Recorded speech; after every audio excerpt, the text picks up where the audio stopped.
Hi, and welcome to Algebra 2. Today's lesson is 5.7, Newton's Law of Cooling. So the temperature of a cooling liquid in a large room with a steady temperature is a great example of the type of transformed exponential function. We will explore this today to see how a simple exponential function can be used to build a more complex one. So don't flip out about this. Basically what we're doing is we're taking an exponential function and we're shifting it. That's all. So exercise 1. A liquid starts at 200 degrees Fahrenheit and cools down in a room that is held at a constant temperature of 70 degrees. So starts at 200, constant temperature of 70 degrees Fahrenheit. We will now model this cooling Fahrenheit temperature using the equation. So it's A plus B to the T, which is the same we've been using, plus C, where A, B, and C are all parameters or constants in the model, and T is time in minutes, in this case in minutes. All right, so C is the room temperature. That's what we're shifting by. All right, so that's how 70 degrees. So we know that is 70 degrees. And when I say asymptote here, because we're talking about shifting, what happens here is that this is 200 here. It starts at 200 degrees, and we're going to shift this up. Normally, our asymptote would sit here at 0, but because we are shifting this now up to 70, our asymptote now becomes 70 degrees, or 70. I wish that would go away. I can't get it to go away. It won't go away. Oh, wait. So fill in the information that is given to use in this exercise. Is now already, I see I made a mistake. The initial is going to be the initial temperature minus C. Please make that correction there. So A equals the initial temperature minus C, and B is our base. Fill in the information that's given. Now we don't know what B is, but we do know what our initial temperature is. So this is going to be 200. I'm sorry, what our A is, because our A is our initial temperature minus C. So A is 200 minus 70, which is 130. So that's our A. So I know here that my equation is going to be f of t is equal to A, which is 130, times B, which I don't know, raised to the t plus 70.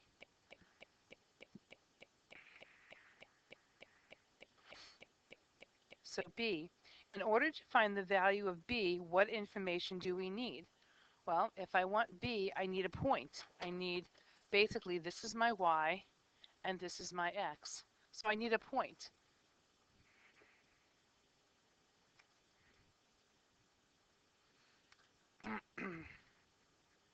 So what does the point represent? I need, so we need time and temperature, which is going to be T and f of t. That's what we need in order to find out what B is. Determine the value of B if the temperature now after 5 minutes is 153. So this is giving me some information, 5 comma 153. And round it to the nearest hundredth when you find it. So let's do some math. Isn't that great? All right, so now what's my function? F of t is equal to 130 b to the t power plus 70. So 153 is equal to 130 times b to the 5 plus 70. And we're going to solve this the same way we were doing before. We're going to isolate this b. First thing we're going to do is subtract 70 from both sides. So I get, I'm going to flip it around too. 130 b to the 5th is equal to 83. The bad equals. Divide both sides by 130. And b to the 5th power is equal to 83 over 130. How do you solve for b? Well, you root it. So we have b to the 5th, so we're going to take the 5th root of each side here. So b turns out to be, when you round it, 0.91.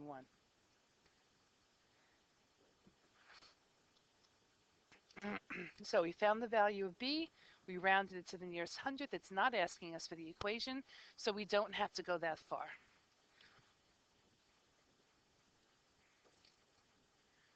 D, what is the temperature of the liquid after half an hour, and 2 hours?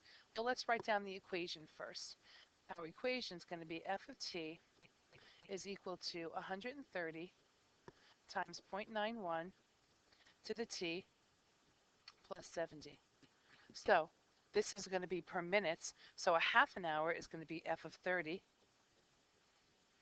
1 hour is going to be f of 60. And 2 hours is going to be, whoops,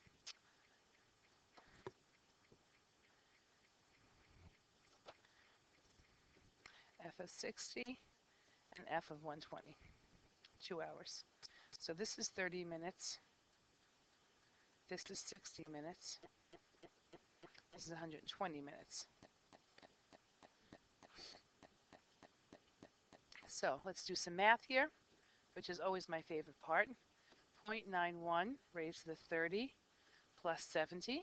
And this is just about putting this into your calculator, so we don't have to spend an awful lot of time doing this. Are we rounding this? Obviously, we're going to have to round, let's say, to the nearest hundredth, like we set up on top. So let's say this one is 77.68. This is 130 times 0.91 to the 60th power plus 70, all in our calculator to get 70, 45. And after 2 hours, 130.91 to the 120 plus 70 is equal to 70.002. And that's what we want. As that liquid sits on the counter, it's going to get closer and closer to 70. It's modeling an exponential equation, but this one actually won't be exponential because this will actually hit 70 at one point. But it models the exponential. All right, so going on to E. Algebraically determine to the nearest tenth of a minute when the temperature reaches 100. All right, so what is that telling us? When the temperature reaches 100, it means that we want to know that what T is. So the nearest tenth of a minute. So you have to find out what you're looking for. So we're solving for T here. So 100 is equal to 130 times 0.91 raised to the T power plus 70. Now, we are going to discuss how to solve this type of an equation in Unit 5. But right now, you don't know how to solve this. So the best way to do this is to, oh, I'm sorry, wrong class. You guys do know how to solve this. This is using logarithms. Okay, I was thinking about we were still in Unit 4, but we're in Unit 5. So we're going to solve for t. You know how to do that. Minus 70, we're going to isolate that base. Minus 70 minus 70. So we get 30 is equal to 130 times 0.91 to the t power. Divide both sides by 130. Oops, 130. So I'm going to cancel out these, and I'm just going to flip it around to 0.91 raised to the t power is equal to 3 over 13. And now we log both sides. So this becomes t log 0.91 is equal to log 3 over 13. Divide both sides by log 0.91. Put that whole puppy right into your calculator, and t turns out to be 115.547. It says rounded to the nearest tenth of a minute, so t is equal to 15.5 minutes.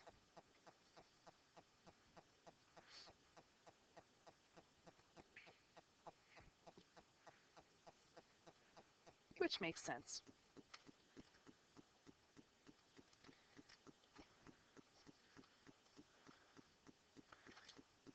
So that's pretty much the end of our lesson here. So it's just showing you how to manipulate an exponential equation to a shift. So this is going to be a shift in temperature. So our entire asymptote moves from 0 up to whatever our room temperature is. And of course it will be up because we can't move down to our room temperature from 0. You can't have a negative degree. I guess it could be if it was a refrigerator. So I guess that's incorrect. But anyway, that's it for today. 10 minutes, love it. So if you've been instructed to do the independent practice, go right ahead. If not, we're going to try it during class tomorrow. Please, this is so much more than just writing these questions down. This is about really trying to understand it. So if there's something you don't understand, rewind it, watch it again. Now that you have everything written down, it might make more sense to you. All right, so until next time, always be good and be happy.